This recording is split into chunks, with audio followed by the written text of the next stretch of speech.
My mother asked me to sell my car to buy my brother a motorcycle because he feels inferior, and when I said no, she threatened to cut ties with me. I still can't process what happened. The car I own didn't come easily. I worked on myself, took on 2 jobs, and spent long hours under the sun just to afford it. It's not a luxury car, but to me, it's a symbol of my hard work, my independence, and every moment I struggled. My mother has always favored my younger brother. He's 5 years younger than me and has always been excessively spoiled. Since he was little, anything he wanted was handed to him on a silver platter. And me? I was always expected to endure, stay silent, and sacrifice. A while ago, while I was at home, my mother called me and sat me down as if she was about to deliver life-changing news. She said to me, "Your brother is upset. All his friends have motorcycles, and he's the only one who doesn't. It's a shame. He feels inferior, like he's less than them." I stayed quiet, waiting to see where she was going with this. She continued, "You have a car, and you don't really need it that much. Why don't you sell it and buy him a motorcycle? Help him feel like he's not less than anyone else." I froze in place. Literally couldn't believe what I was hearing. I calmly told her, "Mom, this is my only car. I use it to get to work, run my errands, and it's the result of my hard work. I bought it with my own money after years of effort." She replied in a subtly threatening tone, "But he's your brother, and if you're not willing to sacrifice for him, then don't consider me your mother." Those words, I swear it felt like a stab to the heart. So because I said no to an unreasonable request, my mother threatens to cut ties. All those years I spent trying to be the dutiful son, the responsible one who carried the household on his back, gone, as if they never happened.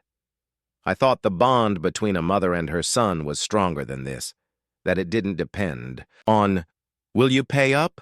Yes or no?" But apparently I was wrong. After my mother said those words, I felt the ground disappear beneath me. I never expected that saying no could make me feel this guilty, as if refusing to sell my car was a crime. I left without saying another word.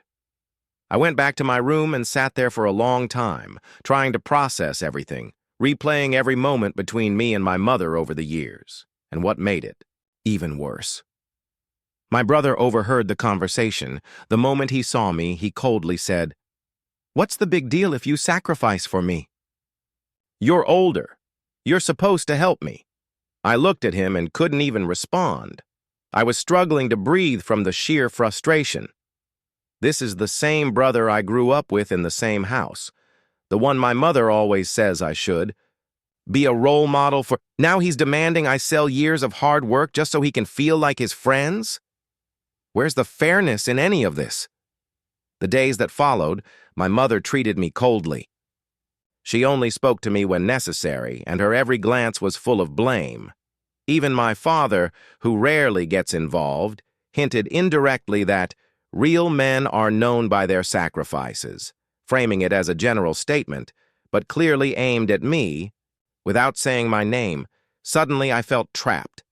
I was in my family's house, but I felt like a stranger. Everyone had expectations of me, but no one asked, "Do you need anything? Are you okay? How do you feel?" I started replaying memories from my childhood. Every time I wanted something, I'd hear, "We can't afford it. Times are tough." But my brother, anything he asked for, he got, even if my mother had to borrow money for it. When I was in university, I worked part-time to cover my own expenses. I never asked them for a single penny, but now, even my brother's phone and his monthly upgrades, my mother pays for them. The difference is obvious. And I stayed silent all these years. But now, they've crossed a line. They want to take something tangible from me. My car. Not just attention or emotional support. No. They want me to sell something I need, something I own, something I fought for. And on top of all that, my mother didn't stop at family pressure. She started talking about me to the rest of the relatives. I began hearing from my aunts and uncles as if they were relishing the drama. Why is your mother upset with you? Why don't you make her happy? A mother can never be replaced. This stopped. Being just a request, it became a social test. If I refused, I'd be the ungrateful son. If I agreed, I'd be the sheep always sacrificed for the rest. And when I tried to explain my side, even the closest people wouldn't listen. Everyone responded with the same line. He's your brother. What's the big deal if you help him? But no one asked. What happens to you if you sacrifice this? I started thinking about leaving the house. Felt like I didn't belong here anymore. Everyone around me sees me as just a source of support, a source of sacrifice. But not as a human being. And what made it worse?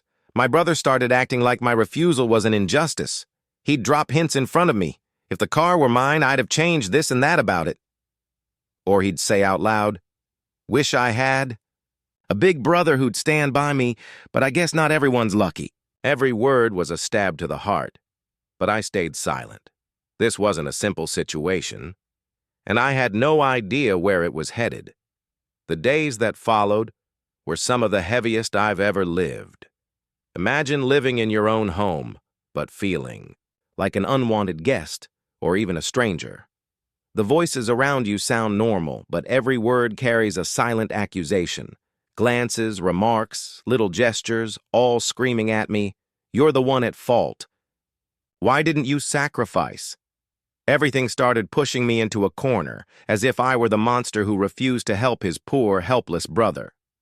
Even sitting at the dinner table, I felt like my presence was an annoyance. My mother would talk and laugh with everyone, except me, like I was invisible. If I asked her something, she'd reply in clipped sentences. Sometimes she wouldn't even answer, and then there was my brother. He didn't just stop at making his demand. No, he started treating me like I was the one who'd robbed him of happiness.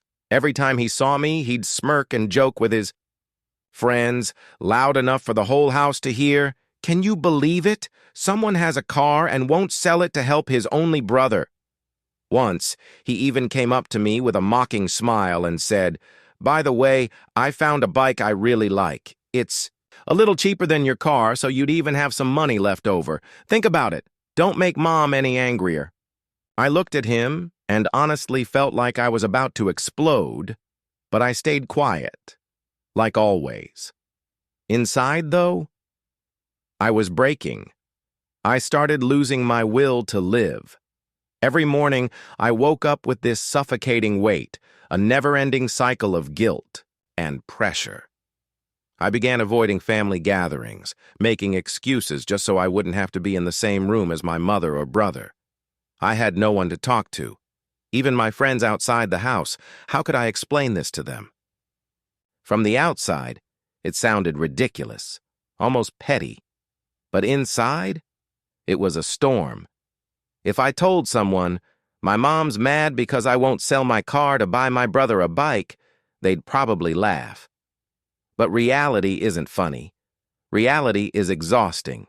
The psychological pressure, the emotional strain, the feeling of betrayal by the people closest to you, it's indescribable. And then one day, something happened that changed my perspective on everything. I came home from work, and as usual, my mother didn't speak to me, didn't even look at me. I went to my room, and soon after, I overheard a loud argument. My mother was yelling at my father. "So you won't help me? I'm exhausted. His brother has a car and he has nothing. We need to fix this. I can't stand seeing my son like this." My father replied in his usual calm tone. He didn't do anything wrong. It's his car, his hard work. How can you ask him to sell it? But my mother's response shattered me. I raised them, and I know what's best for them. The older one always has to sacrifice. That's when I froze. A wave of helpless rage exploded inside me. So after all this, after all those years of sacrifice and silence, she only sees me as the older one who must sacrifice. Not a human, not a son with feelings and needs, just a tool to make others' lives easier. I walked out of the room without a word. But my eyes said everything. I went back to my room, shut the door, and stood in front of the mirror. Then I asked myself, how long? How long do I have to live my life on someone else's terms? For the first time, I seriously started wondering, does this place even deserve me? Is my family's bond built on love or just exploitation? After that day, something inside me shifted. It wasn't just anger or frustration. No, it was something stronger, a suppressed fury, a need for independence. I began thinking deeply, why must I always be the one to sacrifice? Why does everything in my life have to pass through someone else's approval or demands? Is my life mine or just my family's property? In the days that followed, I tried to calm myself and think rationally, but every attempt crashed against the wall of what had already happened. Once I sat down with my brother and tried to talk. I told him, I'm not against you. I want you to be happy. But there has to be a fair way to help you without hurting myself, he replied with a mocking tone. Fair? You're saying this after doing everything to avoid helping me? I felt like I was talking to an ice wall, unbreakable. I tried explaining that the car wasn't a toy, that it was my future, my livelihood, but my words just bounced off. Then my mother stepped in, playing the victim. She said to me, I only want what's best for my children. Don't you feel my pain? Are you trying to tear us apart? Hearing her hurt, but the deepest wound was that these words came from my mother, the one who was supposed to be my support, not my opponent. Reached a point where every word she said made me feel guilty, even when I knew I was right. I started noticing how people judged me without knowing the truth. Even relatives began giving me unsolicited advice, as if they were looking down on me. At one family gathering, a relative told me, sacrifice is what defines a real man. If you won't sacrifice for your brother, you don't deserve peace. That sentence cut deep. How could I be responsible for everyone else's comfort while sacrificing myself? Where was my right to choose? I began seeing myself in a different mirror. Not just a dutiful son, no, but a person with boundaries, dignity, and the right to decide his own life. I decided to start planning a future away from all this pressure. I looked into renting my own place. I focused on myself, building a life I deserved. But this decision didn't come easily. It was heavy, terrifying. Leaving home, leaving my family, especially my mother, who, despite everything, I still loved. At the same time, I couldn't ignore the war inside me. I needed her. I needed her love. I needed a normal relationship with my brother, not this toxic, transactional one. But how could I create this distance without losing everything? I started writing my thoughts in a small journal, pouring out every pain, every unanswered question. Writing became my escape, a way to understand my own emotions. And in a way, writing this story was the beginning of my journey to discover who I am beyond my family's expectations.